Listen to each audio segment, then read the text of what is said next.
Hello everyone, welcome back to Spitting Daggers, a podcast where we talk about gaming, life as a gamer, and all manner of weird and wonderful things that come with it. Enjoy. How are you going, man? Pretty good. Living the dream or what? Yeah, you know it. That's the way. Yeah, pretty good. You know, we got flooded out the other weekend. Wasn't nice. Yeah, Cyclone Alfred, the not so big boy. Hey. Was going to be a big boy, but unfortunately, he Turned out to be a fucking big one, eh? he So I hope came everyone. late. He overpromised and underdelivered. So I hope everyone on the east coast of Australia is doing all right. Yeah, because we're meant to do the episode last week. Yeah. The last fortnight, but we just didn't get there because of obviously concerns over old Cyclone Alfred. But oh well, Here we are today. So yeah, you got anything coming on this weekend? Any Not plans? really, man. Not really. Just editing videos. Yeah, nice. Might play a couple of games. Yeah, That's probably about it. What about yourself, sweet.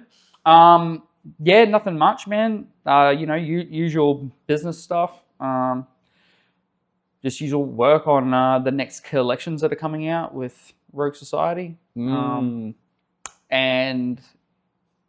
hopefully try and get into a bit of the game.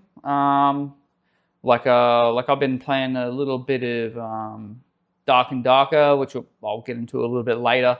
But so I'm hoping to maybe jump into a little bit of that probably tonight. But if not, There's always Sunday. yeah, actually tonight I'll probably end up doing a bit of gaming with the missus. Oh, nice. But that'll be cool. Yep. That'd be cool. Yeah. So we'll get into sort of what we're going to talk about today. We got games dying dead. Yes, you heard me right. Games dying, getting the bullet. And we'll go through a little bit of ranked and competitive play. Sort of some things around ranked mindset. It doesn't sound like a lot, but trust me, we're going to go deeper than your therapist when it comes into these two topics. We're going to get inside your mind. Yeah, man. So, what are you playing, man? Well, at the moment, I've just been playing a little bit of Fortnite. You know, just jumping on, playing a couple of casual games with the boys. I think it was a couple of weeks ago. We had a squad. We had this one really good player. He was just taking out everyone. Yeah. So we won the first game. He soloed a squad by himself. Damn. Second game, we jumped straight back in, and it was him and I, the last two, and then we only had one other person from a squad, and we just wiped him out and got the back-to-back dubs. Oh, yeah, that's that good. I started calling him Jesus because he kept saving us. I'm like, is our Lord and Savior Jesus? That one guy, Yeah. just with the biggest shoulders carrying the team. Dude, I think he ended up by I think throughout the entire night he would have at least racked up at 50 kills. At least. We played a lot that night, but he was just constant 10 kills a game. Go solo a bloody squad, and you're like, what? This guy. And you just come over and start reviving us all.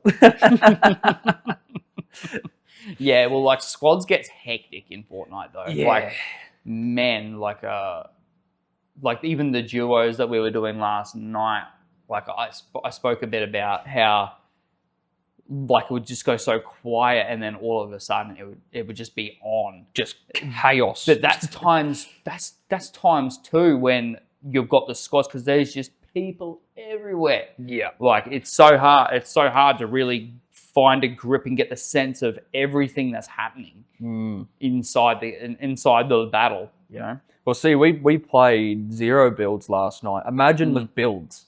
Yeah. Oh, yeah. Builds is crazy. I haven't done squads with the 0 builds. To be fair, I haven't really done much of the zero builds at all. Like most of my experience in that game is with builds, but man, my boomer ass can't keep up with that shit anymore. Yeah, you got these fucking 12-year-olds cranking 90s and like flying up into the air, and you're like, what? Yeah, dude. Yeah, just they're thrown into a lobby of 12-year-old Chinese kids. Just taking people out, just catching bodies. Yeah, dude. Oh. Just can't keep up. But like I really enjoyed the zero builds. Like it definitely adds a little bit of an element. And there was in a way it was quite bittersweet because I was like, oh man, thank fuck. Like you'd come up to some sweats and you just like, thank fuck there's no builds allowed right now, because you know these dudes would just be cranking 90s on your ass, just Yeah, like, man. Or Or boxing you in and just fucking toying with you. Dead set, man. And like, but then it was also a double-edged like sword, as I'm sort of trying to spit out, because there was times where I was just like, man, I really wish I could just pop a box up right now. Or what, put a wall up while you're getting shot. It's like, oh yeah, sweet, now I can hide. Dude, yeah, like I wish I could. But I think that those happened fewer than times that that I was glad that we couldn't build. You know, like, so all in all, I think it's a lot better for the gameplay anyway. Like I think it's actually kind of saving the game a little bit, to be honest. Yeah. Well, that's sort of like what Fortnite was when it first came out. No one really used the builds. No one knew how to like put your key bindings so you could just go or just, you know, use your mouse and keyboard. No one really used them. Unless you were like, oh, let's go to the high ground. You'd build like a little ramp slowly, and then you'd put a wall there and go, oh yeah, where are they? But that was, I would say, probably season 1. Yeah, season 1, season 2. Yeah, like what through was it all that. like? Would it be fair to say that it was probably like season 5, season 6 when like people really started to dial in with the builds? Oh, that's a bit of a hard one, because when I was playing, there wasn't a lot of building going on, because I fell off and stopped playing for a while. Yeah. But when I did play, you know, just didn't really find it that amusing seeing someone just building really quick. But yeah, I'd say late into like the very first sort of seasons that came out, because I think there's like 12 seasons and they went to chapter 1. Yeah. I don't know if there were 12. I can't remember. Chapter 2, you mean? 12 seasons of chapter 1, or no? Because I'm pretty sure they had the seasons, and then they started making the chapters with seasons. Yeah. Okay. Yeah. And when it first came out, they didn't have any chapter before. It was just season for the battle pass. Yeah. Okay. But it would have been late, that very first 10, 12 seasons. Yeah, because I think I started around season 7. Yeah, I think, and then that was well and truly into like people cranking 90s, doing all sorts of crazy shit. Well, so yeah, there you go. It might have been season 7 then, a lot earlier. Yeah, because I think you've been playing a couple seasons before I come in. Yeah, so I started in season 2. Oh damn! Yeah, you started way before me. Yeah, so I missed out on the wicked John Wick skin. Hey. Yeah. Damn. Yeah, crazy. I feel like the zero builds is pretty good. Making the game a bit more accessible for people. I think they've made a really, really solid move there. Like you know how when a game progresses and then all of a sudden it's just got this massive skill ceiling. and then it's so hard for new people to enter the game and be able to figure out all the mechanics. Yeah. When there's just kids just shitting on people, like because they've been playing since it ever came in. Yeah, bro. Like, there's some dude who's just trying to enter in, or even a kid or whatever that has somehow hasn't touched it, or might have just got their first console or whatever, wants to go in. They go into builds, and then all of a sudden they just get 90'd and teabagged, and it's just like, just no chance. You placed 98th. Oh, for the 18th time in a row. God fucking damn it. That's the thing with Fortnite now, is it's not just Battle Royale. Yeah. They're now turning into like a Roblox sort of software. Not really software, but like game. Yeah, but like a platform all of a sudden. So they've got all these different types of games. So I remember I did play a little bit of the Squid Game one. So you're still in Fortnite. It's just like a little, how would you say, like a little place where creators can create these games, and then it stays on the Fortnite game. Yeah, I think you'd say platform. Like, like a creator platform. Because it's a game, but it has that inside. Yeah, like a build engine sort of thing. Pretty much. Yeah. And so it's practically just becoming like Roblox. Yeah. Yeah. Which is good for the casual gamer, because if they like playing Fortnite but they want to play something else, well, they don't have to leave the game. They can just go search through and be like, oh yeah, I can play that, I can play this, I can play that. Yeah, exactly. And the game also just like feel like the engine, like it just feels good to play. Like everything feels really smooth. Yeah. Everything's ironed out. There's no clunkiness. So it's got a really good foundation to like build inside. Yep. 100%. Yeah. Like, no, I think they've done a really good move, Old Epic. Because they use Unreal Engine. Yep. Yeah. That they made Unreal Engine. So. Yes, they did. Yeah. So they're like full access to their kit, bro. Yeah. +1 to dexterity. Perfect details. Yeah, dead set, man. No, it's cool. What else have I been? I've been doing a bit of It Takes Two with the missus. Same with me and my missus. Oh, you played a little bit. Let's go. What do you think of it? Really well done. Really well done. It's old now, but we were just sort of getting this one out of the way before we get Split Fiction. Yep. Obviously made by the same creator, or the same studio. Oh, is it? Yeah. So this studio, they focus basically on doing these co-op games or whatever, and they're really good at it. So it's really exciting to be a part of. Bringing couples together. Yes, or pushing them apart. Like, dude, like search it up on TikTok and your whole feed will just be full of just like make or breaks over these games. It's just one of those things. It's like, but it's definitely fun. We just got we just got rid of a bunch of old controllers that had stick drift. So you can actually play the game properly. Yeah, exactly. Without just being like, oh yeah, this is cool. Just looking up at the ceiling like, come down. My character's dead. Yeah, running off cliffs. Just like, dude, I swear. I think that game is really well done in the sense that you have to work together and figure out that puzzle quick in some certain places, so it makes you put your brains there and go, okay, what do I need to do to help you, and what do I need to do to help you? And it's a lot of communication of like what you do, and I think it's fucking really good. For sure, man.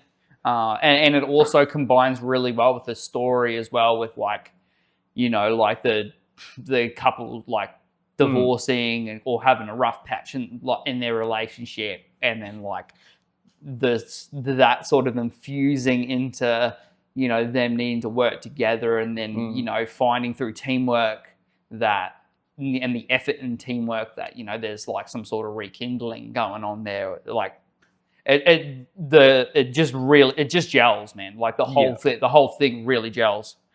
which I've found super wholesome going into it, which is cool. We haven't finished it, so don't spoil anything. Yeah, I haven't finished it either. Okay. We're probably like 6 hours in, maybe. Okay. 6-7 hours in. Yeah, I think we might be 3 or 4. I love the book. Yeah. Oh man. Oh, romance, Dude, they nailed that character. Yeah, Love it. Like if like when it comes to okay, so like in-game sidekicks, like when it comes to like him versus Claptrap. Oh, I don't know who Claptrap. Oh, you didn't play Borderlands? Nah. Shit, dude. Well, Claptrap is one annoying fucking character, dude. Yeah, no, he's he's no good. He's just like this robot that follows you around and just Constantly just talk his to voice, the voice of Claptrap. Just holy, bro, shut up. Get out of here. Um, Can you turn him off, or does he Nah, just keep nah, following he's you? just like oh, okay. Here's another one. The adorable fan out of Oblivion. The adoring. Is it the adoring fan? The little blonde. Oh. You know the little blonde-haired kid that. Do you remember that dude? I'm not sure. I can't say I that I remember because I played got him that as a like follower. years and years ago. yeah. I got him as a follower, and I just keep smashing him. Just keep hitting him because it is just annoying as man. The adoring fan. Shut up! Yeah, man. Hella fun. But yeah, what else are we playing?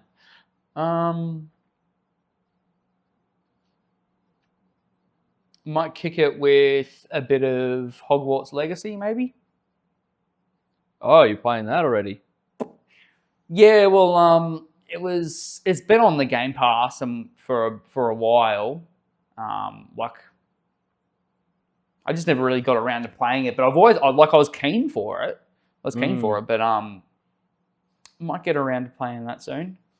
That'd be pretty cool. I haven't heard much bad reviews from that. Like a lot of the people that I've spoken to about, they've loved it. Yeah, They thought it was awesome. yeah, real solid game. Yep, but sort of what I've been playing in the meantime, like over the last couple of weeks, is Dark and Darker. Now, Dark and Darker is, I think is an awesome game. Like I think there's a bit of mixed feelings about it, like sort of within the community, in regards to like the development of the game. Like it's one of those ones that it's an early access, and you know the devs are sort of working on stuff. Like it's not a fully released game. Like so, some things are broken, some things are just, but it's free. It's free for the. But it's mainly like a trial game, like so you can only make like one class. But there's certain barriers in it until you buy the legendary version of the game. Oh, yeah. So like you can't do everything in it, but you can just jump in and play for free. Yeah, well, at least it gives you like dip your toes in the water. Yeah, exactly, You know what I mean? and give it a bit of a feel, see what's going on. Yeah, exactly. And because it's a fantasy extraction PvPvE. So like Marauders, Tarkov, and you go in, gotta basically just loot, get treasure, kill players, kill enemies, level up. But you've also got like sort of abilities and spells and classes, all sorts of stuff that you can like sort of mix in with. So like I love fantasy games, but I also love extraction as well. Like I like that. So it's like the perfect game. Yeah, I think it's really got good potential behind it. Like getting like it gives you that nerve-wracking sort of experience when you're playing, because it's like, oh yeah, if I got all this stuff in my inventory that I've just got, and it's like, oh wow, like, and then boom, like you could be over in a sec. You come up to a sweat, and it's like, oh no. yeah. But a really good time to play, like a really good one to play with mates. Yeah. Really good time. I've been playing with just a couple of friends, and that's just made out to be a really good time. Nice. But yeah, like I'm just trying to think.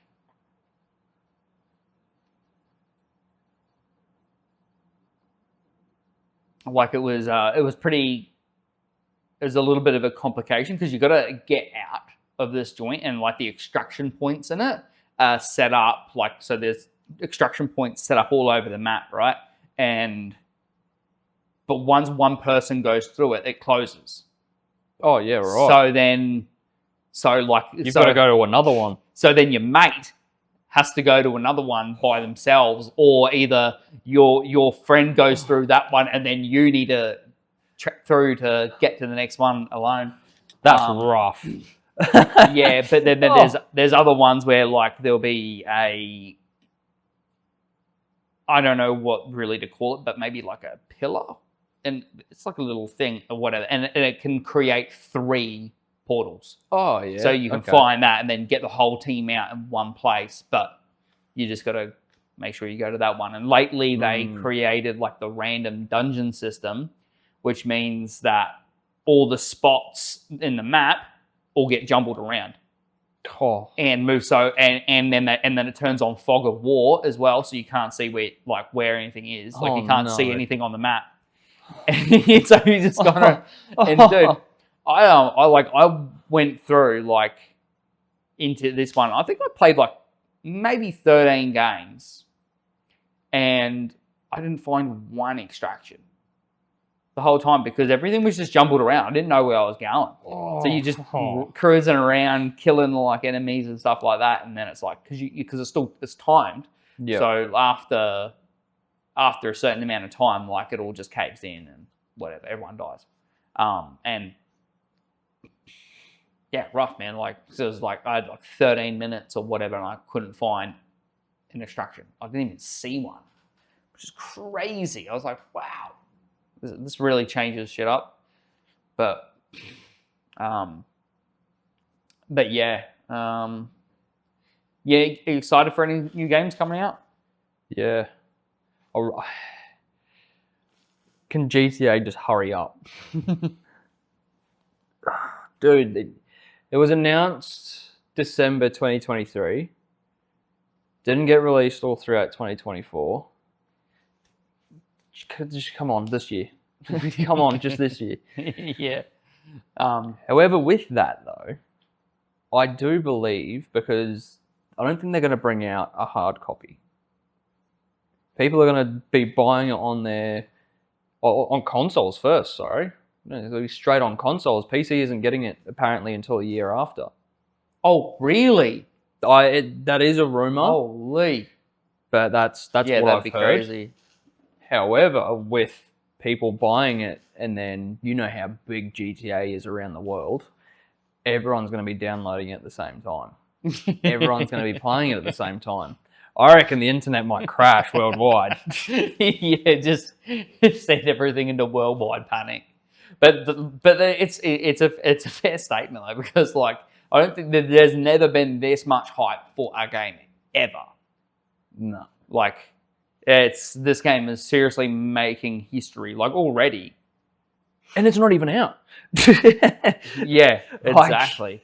Oh, yeah, you got people booking time off for the release. Like, I'd seen so many memes about, hey, get your girlfriend pregnant early this year, so then when GTA 6 comes out, you can take paternity leave. Oh, man. Oh, yeah, but like, yeah, no, it is pretty mental. Like, I'm just keen to see the scale of it, to be honest. Like, there's so many rumors around. It's just, Like, I think that's where I'm itching for it to like come out, because it's just like I got all these open story loops that I just want closed. I'm like, you know, You want to see if all these rumors that are being said are actually true, if they're not. exactly, man. Because Rockstar's kept it pretty tight.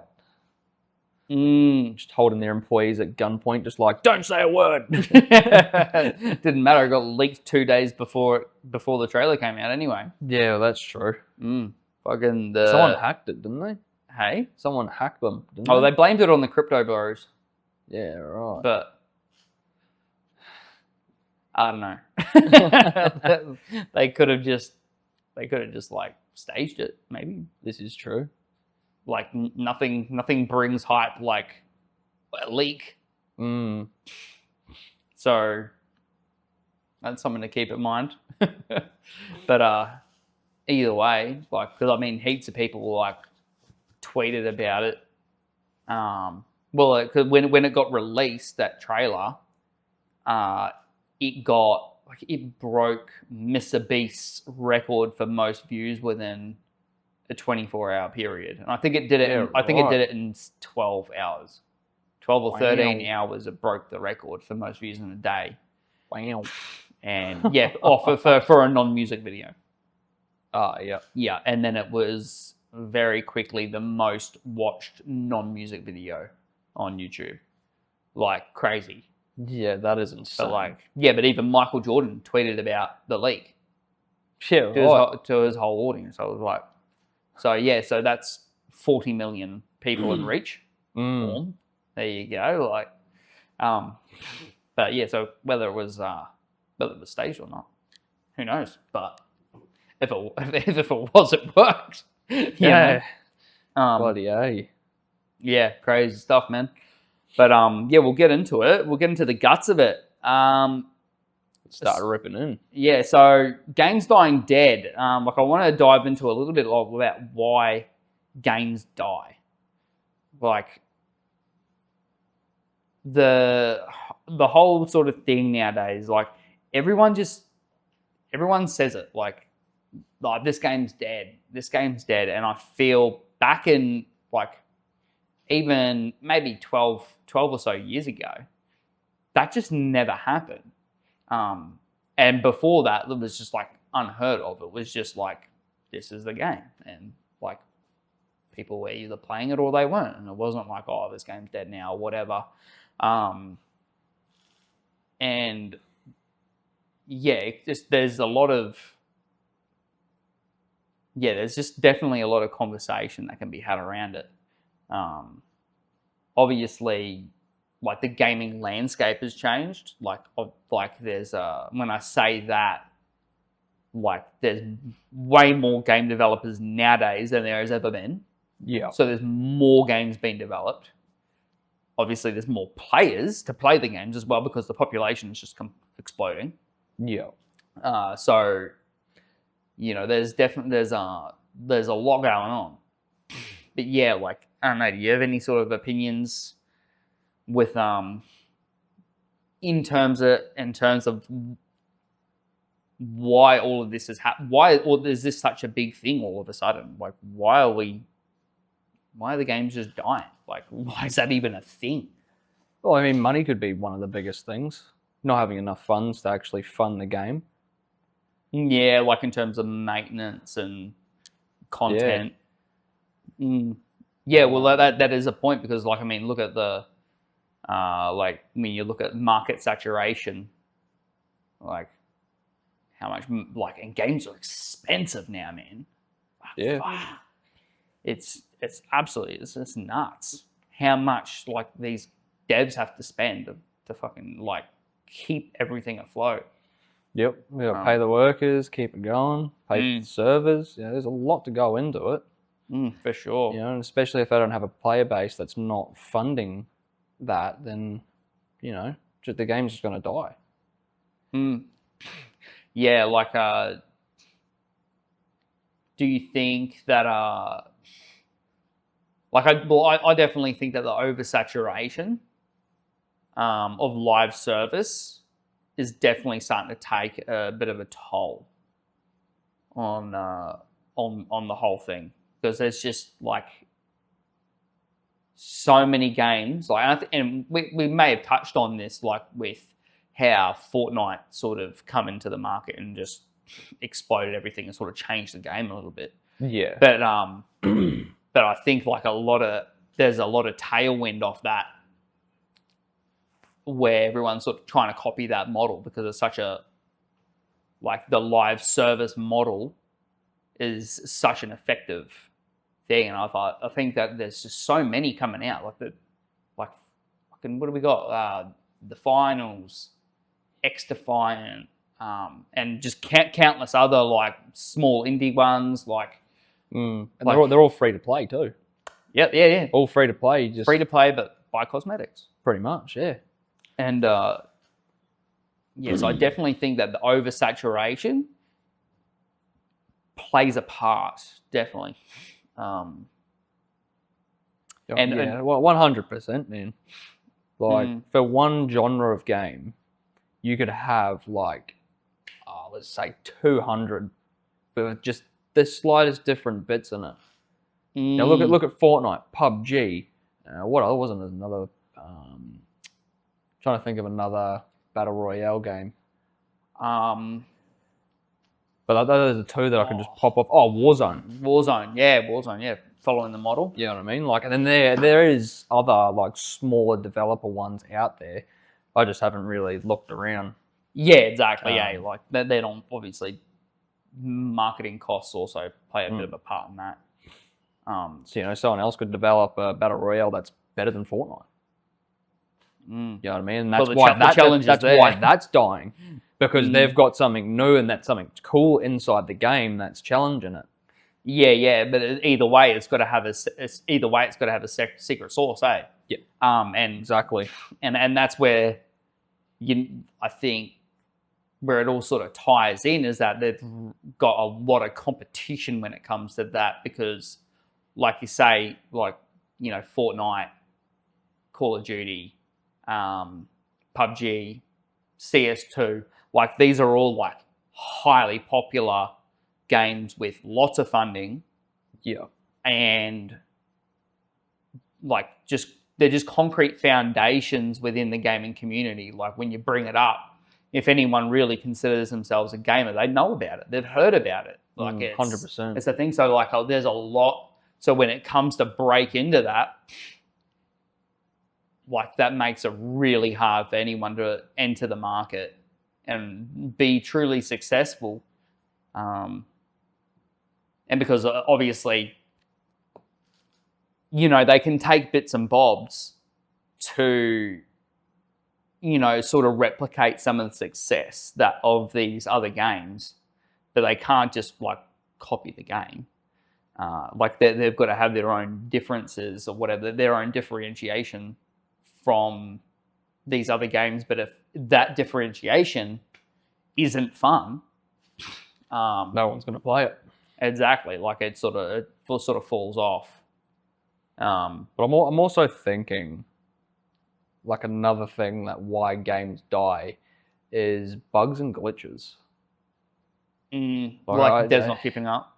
Yeah, the devs might be taking a bit too long, like from the audience perspective, that they're taking too long not to fix it. And, the audience is sitting there going, well, wanted to play this game, I'll just go play my other games then. And then, possibly maybe finding another game that they enjoy and just sticking with that and going, oh, well, that game's not even fixed yet, so I'm not even going to bother playing that. Yeah, or going back to the tried and true. Yeah. And it's like we just spoke earlier about the mechanics in Fortnite. Like there's no clunkiness. There's no like it's smooth. It's rock solid. It's got a magnificent foundation. So like any sort of thing that comes out,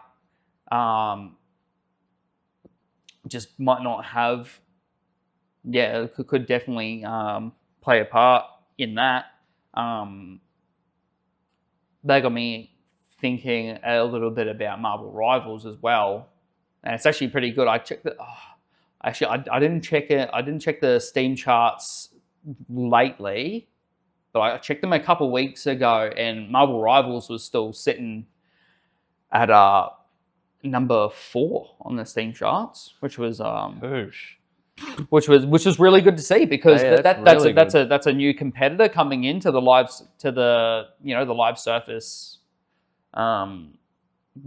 game sort of niche, and like it's still seeing a lot of success. I think last time I had a look, there was like 200,000 concurrent, which is really good. Lot. Like, and that was just on Steam, and so that's not counting consoles and all that. So, I thought that was really good to see. But yeah, it still just makes me think, because I think like Shroud made a game. Oh, you know, Shroud, fucking CS2 Pro now streamer. Yep. Yeah, head clicking god. Mr. Aimbot.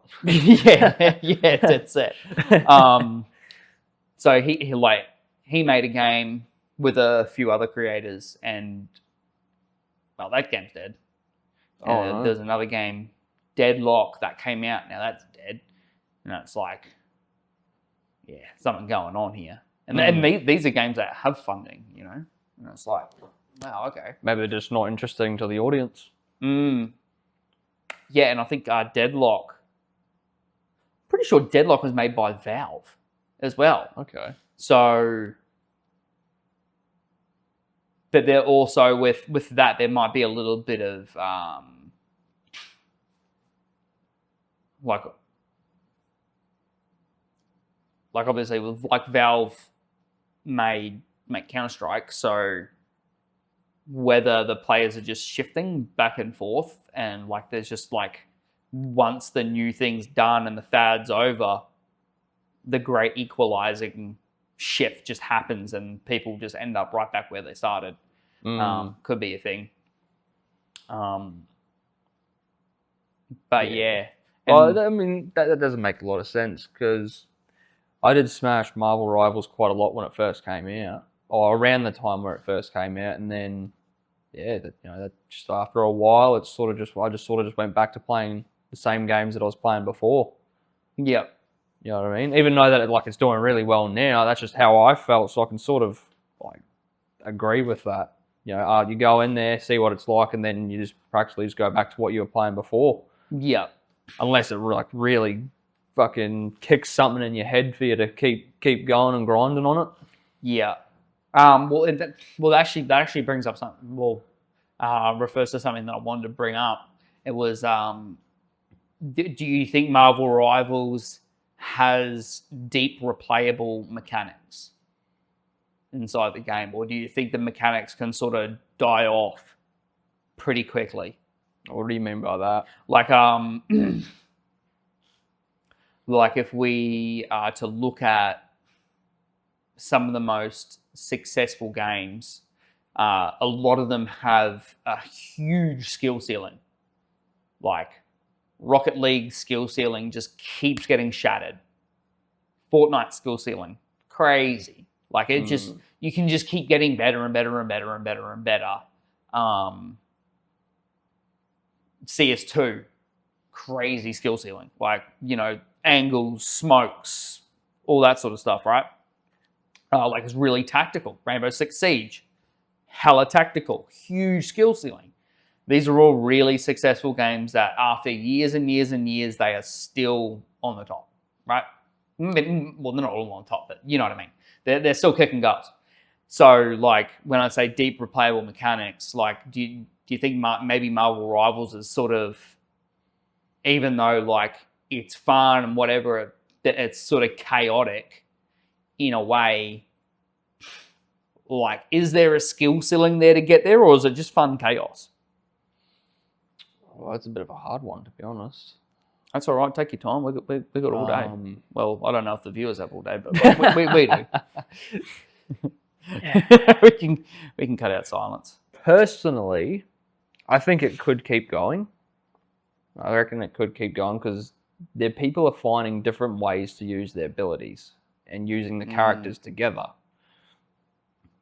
Like I'd seen this one video where Doctor Strange opened up a portal and then opened up another one, and the enemy team walked straight through it and just fell off the map. Oh, damn. So he'd done it. So as they're walking out of their little area to start the game, he's put a portal there and he's put one out over and whoop whoop, and they've all just ran through it and just gone straight off the edge of the map. So like that is something that someone has figured out, and that's a pretty good skill to have. Yeah.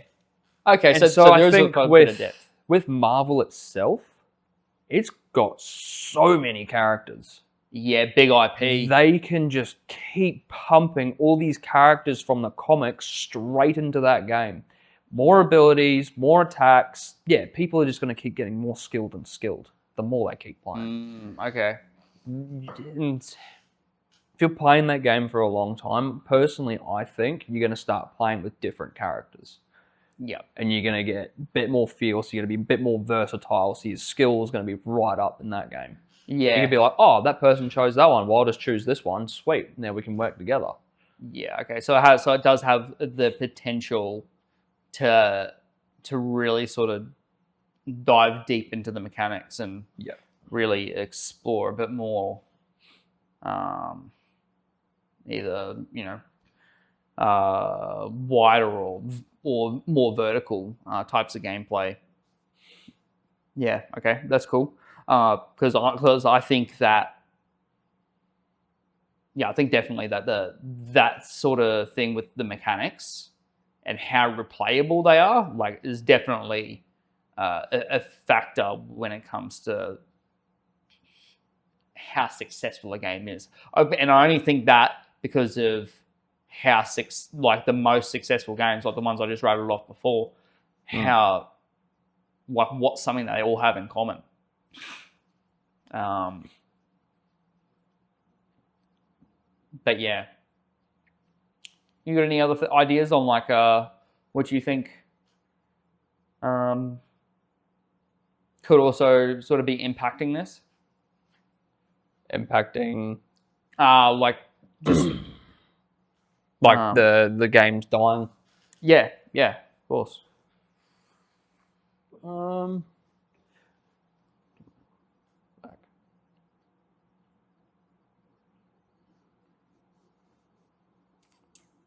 Maybe the fact that maybe some of these new age gamers aren't finding some of the older sort of games that interesting that the devs have been creating for a long time.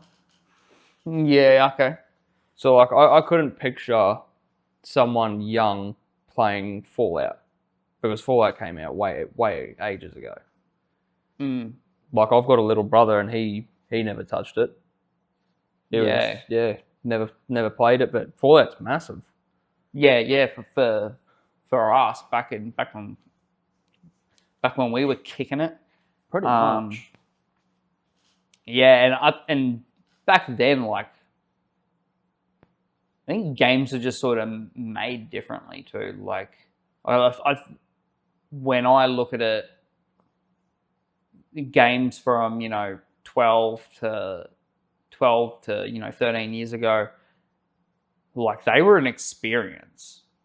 I think, and a lot of that could come down to novelty and of like the when it comes to innovation of the game and like just new things. And you're just like, wow, they can do this now.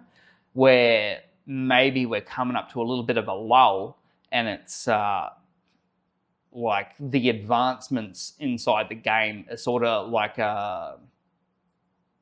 like instead of ramping up like this, they're sort of curving off, or almost at the top of the bell curve sort of thing, you know what I mean? Mm-hmm. And so we're not seeing as big of an advancement when it comes down like to the games. Like, I don't know, like you probably never played the first and second GTA, but they were like a top-down, like 2D running around like like a 2D top-down fucking pew-pew. You see little bullets fly out or whatever, jump in a car, drive around the street or whatever. And then so like going from that to Vice City was like it blew you away, man. You're like, what? This is now a 3D environment? You're kidding. You know, it was crazy. And I think now like it's so hard for devs to really recreate that experience. Yeah. Whereas now it's more of like a content-driven narrative sort of thing, right? Where it's like, okay, we're just trying to get players to play the game through more content. There's more things to do. There's more stuff. Whereas the experience sort of thing is pretty hard for devs to really make nowadays. It's Well, I think one thing that could sort of go with that, like building that experience, like I remember playing Call of Duty 4 Modern Warfare, and that campaign was mind-blowing. Bloody awesome. Yeah. I loved every bit of that. I loved all the COD campaigns up until now. Yeah. It's sort of just like they repeat the same bloody story. Yeah, they've obviously found a formula. Yeah, but they just focus it. I feel like they focus more on the multiplayer instead of focusing more on that single player campaign experience. Yeah. Really building a really good story. Yeah, and it could also be targeting more so new age gamers as well. Whereas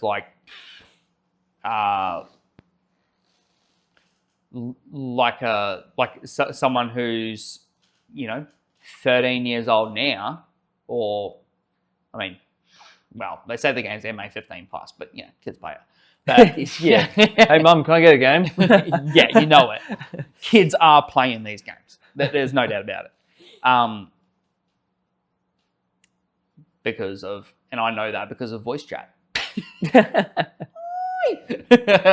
I'm not shy of a squeaker these ears. But I'm gonna lose my track. But oh no, have I lost it? No. Oh yeah, so kids might not have played the first Modern Warfare that came out. Because I played that when I think I would have been 16 or 15 when that came out. It would have been the same time around the first PS3. Yeah. So the devs might feel like we can get away with just repeating the same story because they might not be chasing you, they're chasing the next generation of younger gamers coming up. So they can rinse and repeat it really because to other eyes, it's new and exciting. And as long as the graphics are better and whatever, they might feel like they can get away with that.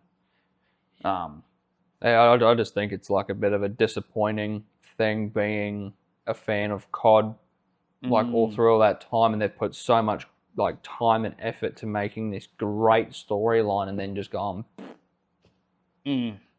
forgetting about the fan base that was already there leading up. Yeah, copy. But things evolve and things got to keep moving, eh? That's right. So I just stay away from it now. Yeah. Yeah,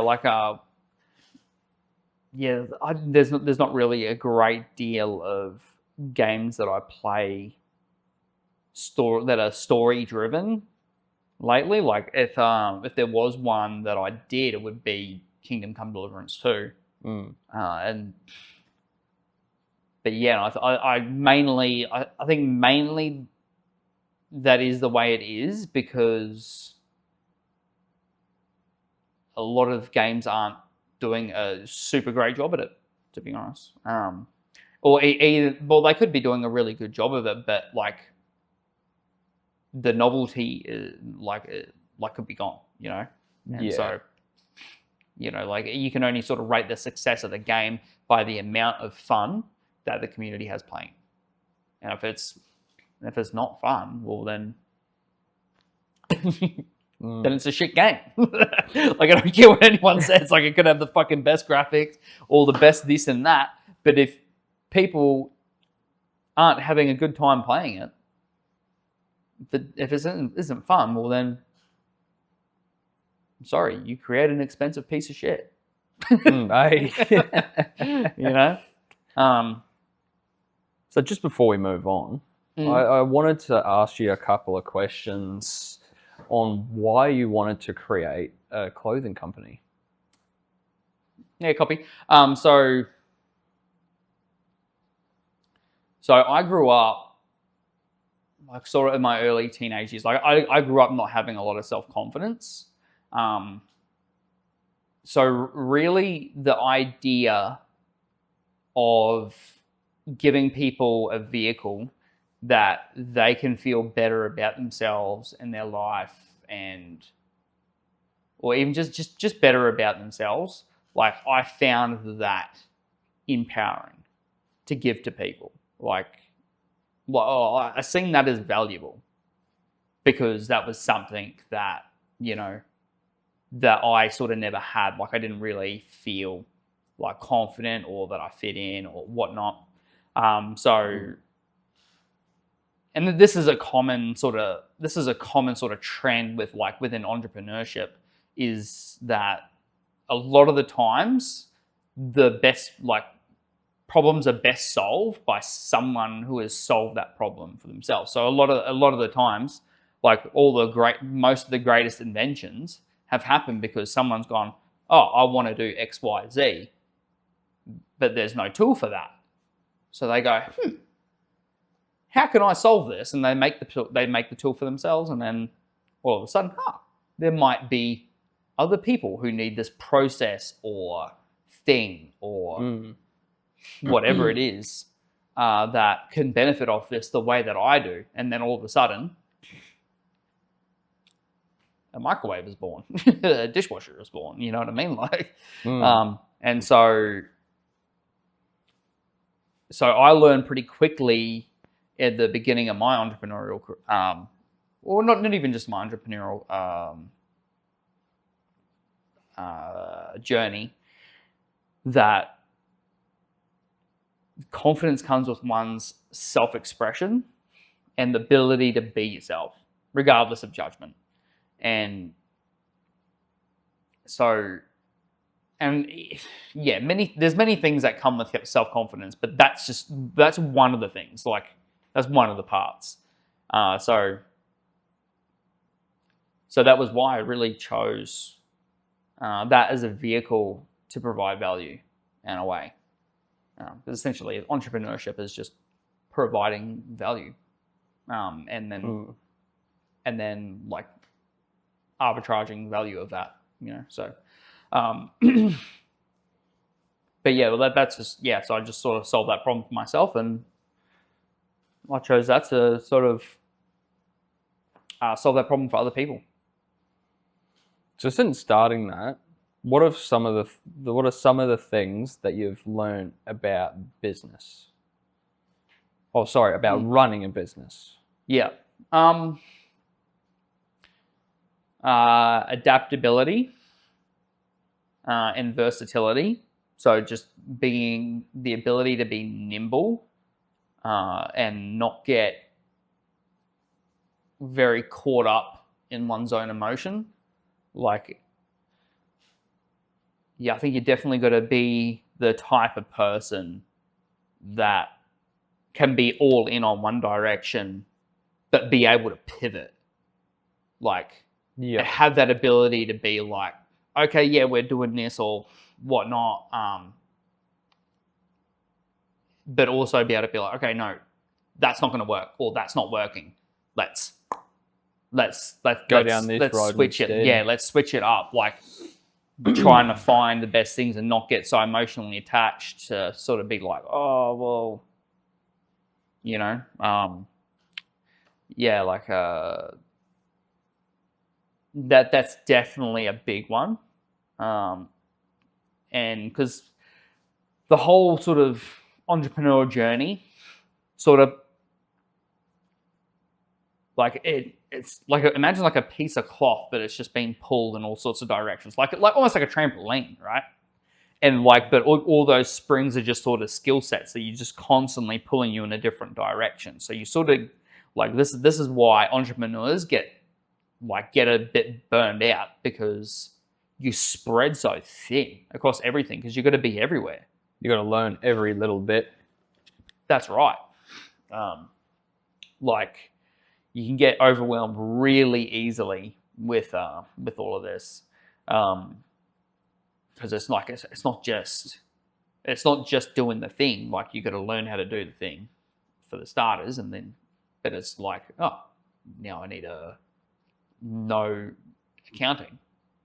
I need to know how to do the fulfillment. I need to know how to do the ascension of the customer. Like, there's so many different things or whatever, especially in the startup phase when you haven't got people. Obviously, when you get people in, takes the workload of it. It takes the workload. Helps you. But then you got to learn to manage people. Yeah. and it's like, they might know how to do the thing, but they don't know how to do the thing the way that I want them to do the thing. And then So I've got to teach them. You'll learn, and it's just this constant sort of learning and just being adaptable and just realizing the whole thing changes all the time. And so yourself, you sort of need to adapt and change and grow essentially with the business. So that's one thing. Well, I would sort of count those as like one thing to sort of, they sort of go hand in hand with each other. And the other one would be resilience. Now, resilience, I sort of learnt before going into my business because I had like sort of blue collar. I had like a lot of blue collar background before going into this sort of white collar stuff. Like I worked in drilling and mining, and so like, and these are physically demanding and also quite mentally demanding positions where like they're not easy. You go home at the end of the day and it's like, fuck man, like Jesus Christ, that was a fucking shit day. It's like, god damn man, like the amount of times I tipped sweat out of my own gumboots, bro, like people don't even know. And so like I already had that sort of resilience to sort of like sink my teeth into something and just not let go, or I already sort of built that, but just pushing through. Yeah, but I learned probably about 30% of that resilience through business, but most of it was already ingrained in me, and then to tag on to resilience would be just an unwavering belief in oneself. Like you gotta really believe in you and what you're doing, because like the minute that you go, oh, maybe we're not going in the right direction, like maybe this is a mistake, maybe we shouldn't do that, that's when it's like that feeling invokes weakness, and you need to be so numb to that it doesn't matter. It's like, oh yeah, it might not work. Oh well. So what? This is what we're fucking doing. We're like down there, like fuck your self-doubt. Like so you just really need to believe in like what you're doing, where you're going. Otherwise, your head will just eat you alive. You know what I mean? If you like got any sort of self-doubt at all. Probably belief in oneself, I think, would probably be the biggest one that I've learned. Yeah, definitely. And I think those three would probably be the most things that I've learned through running a business. Yeah, definitely. Like, or at least like there's a million things that I have learned in business, but when it comes to like personally, like as a personal like development sort of frame, those would be the big ones anyway. So I do know that every entrepreneurial career isn't just fucking smooth sailing. You know, it's always up and down, up and down. Through the start of your entrepreneurial career and to now, what have you come across any obstacles? And if you have, like, how did you overcome them? Yeah, okay. So the way that I see obstacles in a business is that basically business is the obstacle. Like, it just like because everything is just an obstacle. Like it's, and this is why a lot of people don't do entrepreneurship, because it's inherently stressful. Like it's the nature of it. It's like it's a prerequisite that it's just gonna be, that it's just not it's just not smooth. Like it's just not the way it is. And so, like, yeah, I think that's why, like, not a lot of people just don't do it, because it is hard. It's just inherently hard. It's like meant to be hard. It's not meant to be easy at all. Like, because business in its nature is about solving problems, and solving problems are hard. I mean, a lot of people have trouble solving their own fucking problems, let alone you solving someone else's. You know, and so, so it's just almost like it's like a cycle, right? Because you fix one thing and then 10 more things break. And then it's like, oh, cool, I solved this problem. Then, oh, that broke this. So now we need to go back and fix this. Like, you got to solve the problem for the customer, and then you got to go solve the process of that problem getting fixed. Then the logistics of how it happens, changes in the market that come up, you know, competitors. Competitor might come in and then shake everything up, and then you go, oh man, our process is flawed, so you got to go all the way back, solve that. And then people come into the park, come into the business, and then you got to learn how to manage them, and you got to learn how to teach them, and then it just goes on. It just keeps rotating. But like, and so when it comes to like solving the problem, I just sort of, I think like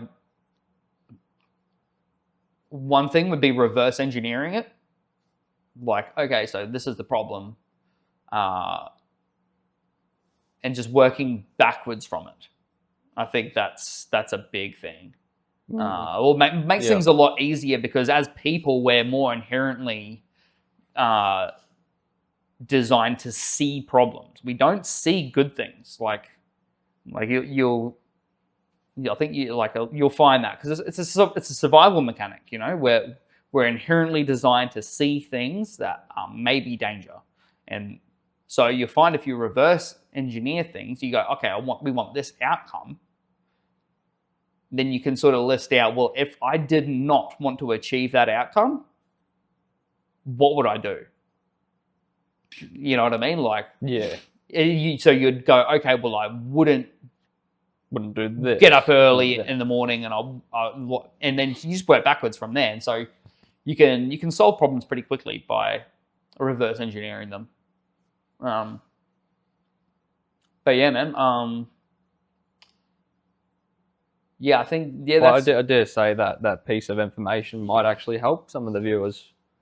Instead of just trying to fix it going forward, maybe look at a different perspective. For sure. Like and this is something just about like my entrepreneurial journey, is that it forces you to constantly reevaluate yourself. Like, you're constantly going like, okay, yeah, I'm not good enough. And that's okay. I know I'm not good enough. That's why I haven't got the things I want. But now that we know that, what do I need to do to get there? So yeah, it constantly forces you to have a little bit of a look back at yourself in the mirror and go, okay, well, where am I deficient and what do I need to do to get to where I need to be or where I want to be. And so you're constantly playing little mind tricks on yourself to try and think of things in a different way, try and reframe perspectives and just shift things around to really sort of get a grasp. And so just little things like that, reverse engineering a problem can be ultimately can be applied to your personal life, or like just any sort of situations that you have, like problems with relationships, like with your partner or spouse, like whatever you want to call it. Like, okay, well, XYZ is happening. I don't want that. Let's take a step back and think of things maybe a bit more objectively as well. Yeah. So yeah. Well, I hope people can take that away with them and maybe apply that to some other areas in their life. Like I certainly do. Yeah, apply a lot of these things to, just problems that I have in general. Ultimately, it just makes you just more capable. And I think as far as existence goes, like, I think everyone really wants to be capable of, solving their own problems. Everyone wants to be a powerful person. And the truth of the matter is it's fucking dirty, man. It's hard. That's why they call it growing pains. Yeah, like you can't grow and have comfort. You push yourself out of that comfort zone to actually grow. Yeah, otherwise you got to experience stuff. That's right. You got to go live. You got to go see what's going on. Otherwise, if you just sit in your comfort zone 24/7, nothing's going to happen. Yeah, for sure. And otherwise, you just get stagnant, man. Get super stagnant. But yeah, crazy stuff, man. But yeah, like it's an awesome journey, dude. Yeah, I love it.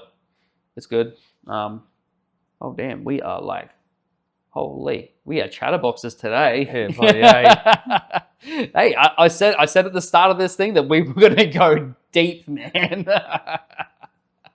There's the therapy. Bro, we are breaking beds. Hey.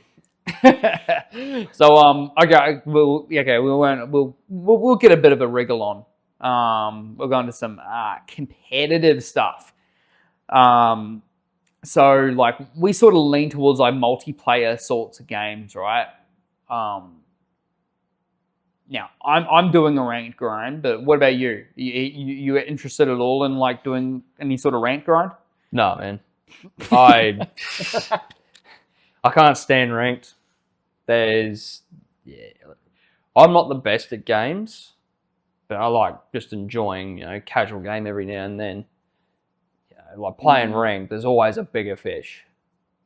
There's always someone there that's better than you, or he's just popping off every single game, and I don't find that enjoyable. Where it's just everyone there is good, and they're all like really competitive to really push that top. Not really for me. I'd rather just play games for the enjoyment of it. I'm more of a single player, or just playing games with the boys. Yeah, not about that sweat life. Not really, man. I'd rather just play a couple of games and just chill out. Yeah. Instead of dividing a lot of time to try and push myself up those ranks. And just play a couple of games every now and then and just enjoy that. Yep. Yeah. How about you, man? You're doing some rank grinds? Yeah, man. So I've been just doing Wild Rift. For those who don't know, the League of Legends on your mobile. That's been pretty cool. Now it's like I'm not up to the hard ranks yet, I don't think, but I'm definitely getting to the bit where there's a little bit more skill involved. But I'm slowly climbing. Like I haven't lost many games, but I'm still pretty convinced that I'm terrible. But like I'm still climbing, so it's like. I'll take it, Like I think, like I'm getting to the point now where like I need to start being more focused on what the other team's doing rather than like my own mechanics, or having the ability to focus on both. Like I think that's what sort of, for that game specifically, well, actually, no, probably it can probably be translated for every game, that the ability to focus on multiple elements that are happening, like not just your own mechanics, but like what sort of tech is the opposing person in front of me doing, like what is their team doing, what is my team doing, like all of this other stuff, like what skills are on cooldown, like the ability to manage all of that. I think that's also what like encompasses a really good player as well, you know. So yeah, like I'm just doing that, and I'm having fun. Obviously, like the losses hurt more. Yeah, you know what I mean, because like it affects your rank. It comes off, and it's like, but you gotta like grind to get back up to your level again. Yeah, exactly. Like losing a rank obviously hurts, because it feels like your toy's getting taken off you, or like something that you earn. It'd be like imagine going to work, you getting your paycheck, and then like your bills come in. Take that. Your bills come in.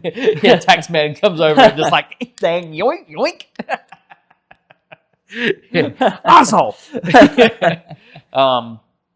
But yeah, and then like the next week just being like, oh, you didn't perform as well, so we just took like $300 off it. Yeah. Motherfucker. Damn it. I still put in the same effort, but get less result, you know? Yeah. But yeah, like, so games are meant to be, games are meant to be fun, right? But the rank grind is frustrating and it's stressful.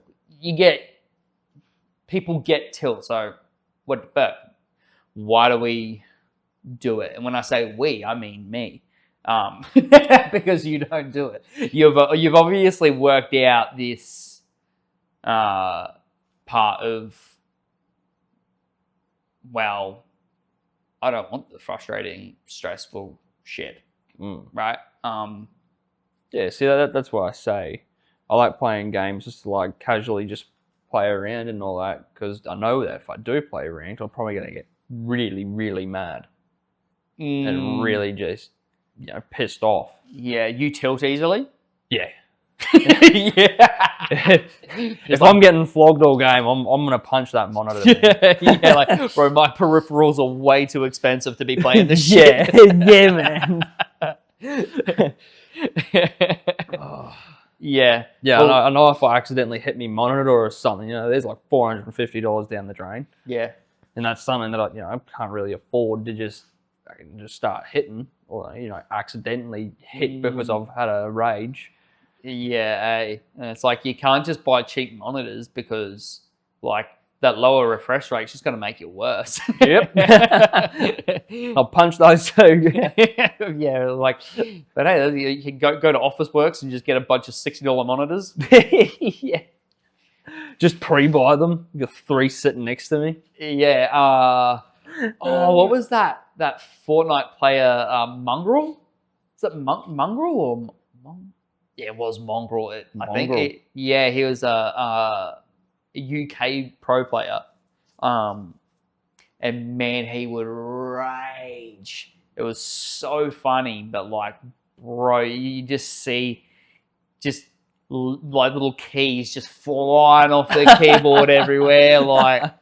Just goes and grabs it. Just go and grabs the spare one, throws that one in the bin, plugs it. Away you go. And it's like, dude, you need to sort your shit. Oh man. Oh, I need some anger management classes. That dude. Dead Holy. sick. Yeah, some people just like that, eh? But then jump straight back in. And that's why I wanted to have this conversation about the rank grind and whatever, because like, I mean, you get to that level of frustration, but it's like it doesn't stop anyone. Like people still just love it.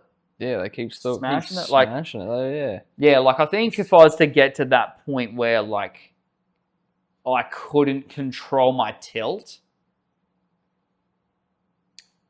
I don't know if I would. I don't know if I would keep playing it or whatever. Like, just smash my Google Pixel. Just be like, fuck. Okay, we need to stop this shit. Yeah. we need to get away from this. Either that or putting your hand through the desk, you know. Yeah, yeah, for sure. But like, I do think it's wicked when it comes to like setting a goal and also having a clear and tangible path that can show you your improvement. All right, because if you're like, okay, you're like, no, I want to be good at this game. Yeah. And that's probably one of the reasons why people do ranked as well, is because like you're not going to get better playing with people than you're better. Then you know what I mean? Like you only get better by playing people that are better than you. Yeah, well, the best of the best play ranked. Yeah, exactly. You know So so there's obviously a bit of goal setting going on here, and there's something to show you, because obviously you've got like a number or an elo or a rank as silver, fucking gold, turquoise, blah blah blah. Who the fuck knows? Whatever they are, with whatever game you're playing. But these are obviously things that you can sort of show off or whatever, or either you're showing them off to other people, or it's to show off to yourself to really measure yourself. Yeah.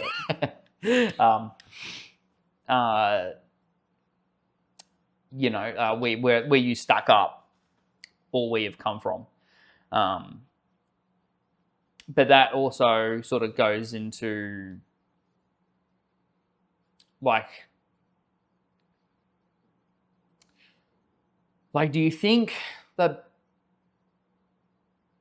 do you think that they would do it because they like improving, or is it likely that they just like having a goal? Like a goal makes it easier to be engaged.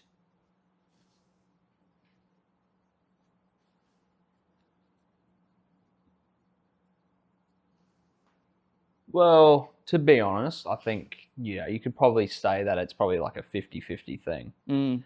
Some people like this, some people do it some people do it to improve, some people just do it for the goal setting. Could even be a mixture of both, really. Yeah, copy that. Yeah, I think it's an even thing. Like, yeah, that's pretty much, yeah. Yeah, okay, copy. Have you heard of the sunk cost fallacy? So basically just goes into, and this is also a business, this applies to business as well, well, this is where I first heard of it, but then I also thought that maybe this could apply to people playing ranked as well, which is basically you put all your chips in this direction, right? And but you don't stop, because like you're so invested in it that if you left, then it would all be for nothing. You know what I mean? So it'd be like, so you got to constantly just keep doing it. Yeah, it'll be like you would for a game, you would probably see it in terms of hours, right? You'd be like, oh man, I've done like 300 hours of ranked or whatever, and then like, but if you were to leave it, then it would just be like, well, what was the point then? Like, this is it is like mainly a business thing, but I thought it could be translated because I don't know. I think it could go that way, a bit, but yeah, I think that could be definitely part of it.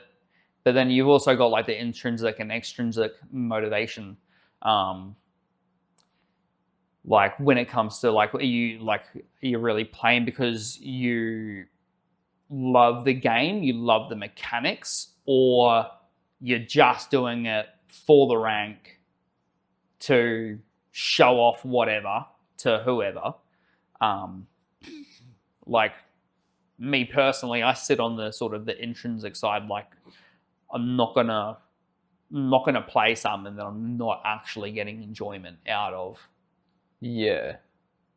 At all, you know what I mean? Like as soon as it becomes like this arduous thing, like I couldn't give a shit about what my rank is or whatever, like because like well I play Wild Rift and there's no one in there, they even know me. Like I think it might be different if like I had a whole bunch of friend group that was all into doing ranked and they were all in it and we all played together, then that might be different. Yeah. Then like because like then my psychology is looking at more of a social side, what my friends think about me. You know, then I think it's a bit different because you're like, fuck man, my friends are way better than me. I'm shit. You're comparing yourself. Yeah.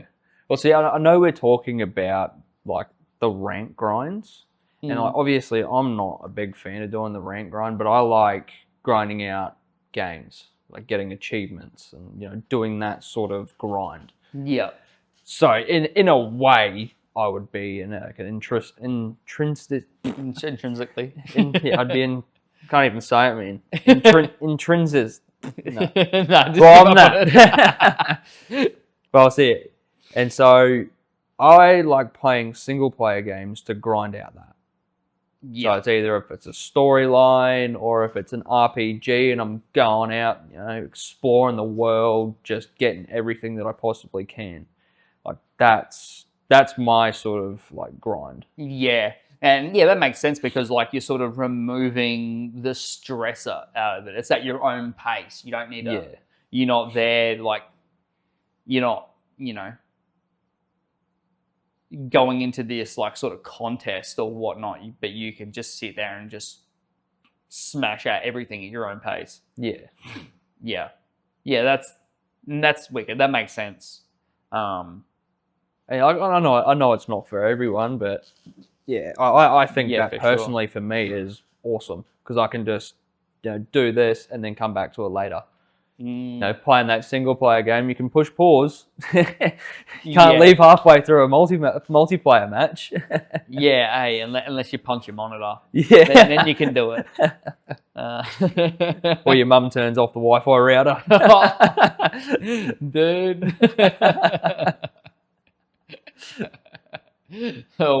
Worse fate than hell, eh? Yeah, having all this PC and no internet to play anything. Yeah, man. Damn, dude. Yeah, man.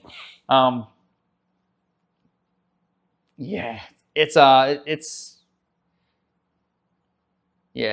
bit of a hard one, man. And but like what you were sort of saying before, like with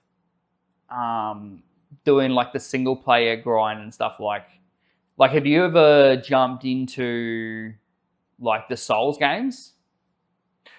Oh no. I've seen gameplay of that, and I have a good feeling that I probably would rage quite a bit.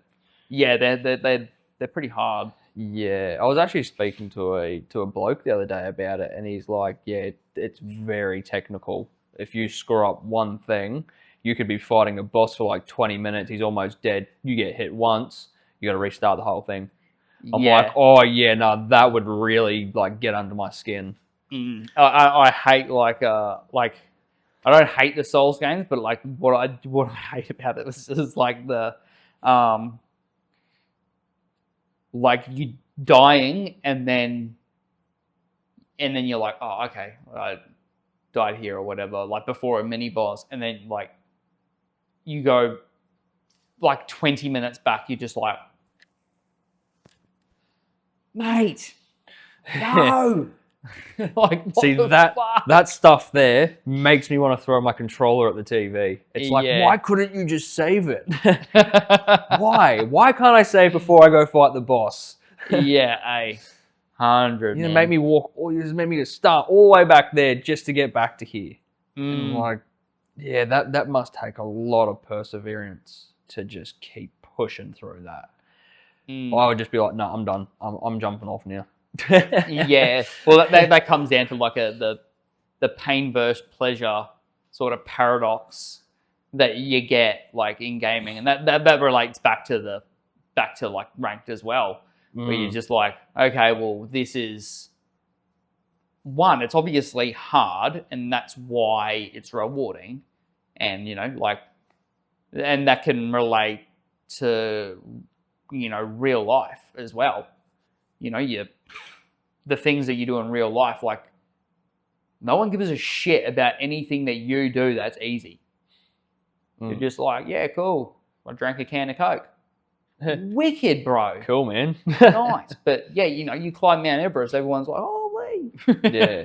Even though that's not even much of a big thing anymore. Fucking heaps of people have climbed Mount Everest now, but like, still, very hard thing to do. And so it's respected, right? And so I think that's probably the other thing that comes in with like the Souls games, ranked, and just doing things that are just generally maybe a bit unpleasant, like speedrunning, dude. That's another one that's crazy. Insane. But there's people that speedrun the Souls games and get ridiculous times, and you're just like, dude, what? You clock that game in like 30 minutes. Yeah.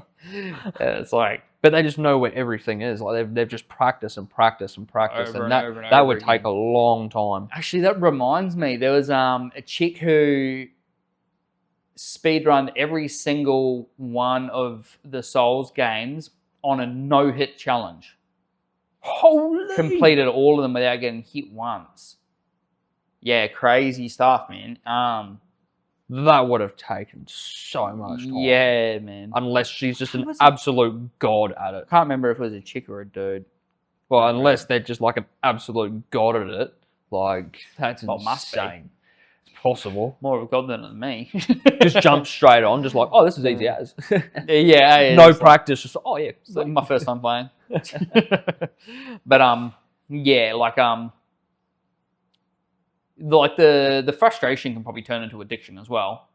Like look at slot machines, man. Having a tippy tap, having a slap on the pokes, like that sort of slot machine effect could also have a bit of an impact on it, where it's sort of mimicking sort of gambling psychology in a way. Well, I'm thinking maybe it's not the frustration that is the addicting part. Maybe it's the dopamine or the adrenaline that kicks in after you've actually won. Yeah, okay, yeah. Well, yeah, it would have to be, like the... So like after the reward. you've played a game and it was bloody hard, but you've just ranked up, boom. Your sticker is going all off and you're just going to be like, yeah! Yeah, That's that feel good, like, yes! So I think that might be more of the addiction to it. Yeah. Instead of the frustration being an addiction. Yeah, true. Yeah, I feel that. Yeah. Yeah, no, I agree. Yeah, well, yeah, man, well, like struggle is status. That's the paying off that that really does, hit home and actually, delivers the enjoyment and whatever. And with that, man, we'll wrap her up because we've been going quite About an hour and a half. quite a lot longer than what we usually do. Hey, Crazy. smashing it today. Yeah, man. So what I will say is thanks for coming, man. I'm glad you can make it here. That there's not a cyclone this time. And to everyone who's listening, fucking thank you very much. Or listening or watching on YouTube. Yep, look you. I'm looking at you. Live the dream, everyone. Keep getting the dub as always. And we'll catch you on the next one. Peace. Peace.